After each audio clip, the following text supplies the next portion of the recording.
श्रीमद् भगवत गीता में भगवान श्री कृष्ण अर्जुन को समझाते हैं कि जब जीवात्मा भौतिक सृष्टि के संपर्क में आता है तो उसका शाश्वत कृष्ण प्रेम रजोगुण की संगति से काम में परिवर्तित हो जाता है, अथवा दूसरे शब्दों में ईश्वर प्रेम का भाव काम में उसी तरह बदल जाता है जिस तरह इमली के संसर्ग से दूध दही में बदल जाता है। जब काम की संतुष्टि नहीं होती तो यह क्रोध में परिणत हो जाता है। क्रोध मोह में, मोह इस संसार में निरंतर बना रहता है।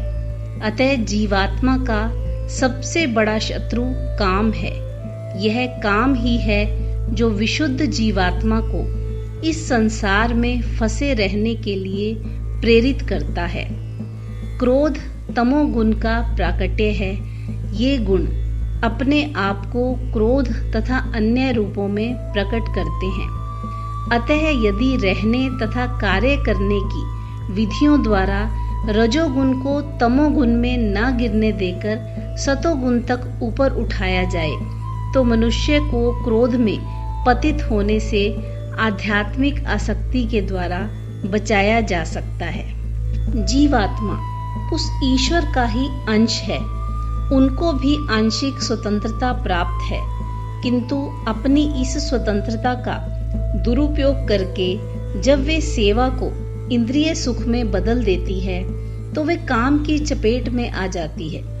भगवान ने इस सृष्टि की रचना जीवात्माओं के लिए इन कामपूर्ण रुचियों की पूर्ति हेतु सुविधा प्रदान करने के निमित्त की, और जब जीवात्माएं दीर्घ काल तक काम कर्मों में फंसे रहने के कारण पूर्णतया ऊब जाती हैं तो वे अपना वास्तविक स्वरूप जानने के लिए जिज्ञासा करने लगती हैं। यही जिज्ञासा वेदांत सूत्र का प्रारंभ है, जिसमें कहा गया है कि मनुष्य को परम तत्व की जिज्ञासा करनी चाहिए, और इस परम तत्व की परिभाषा श्रीमद् भगवत गीता में इस प्रकार दी गई है कि सारी वस्तुओं का उद्गम पर ब्रह्म ही है, अतः काम का उद्गम भी पर ब्रह्म ही है।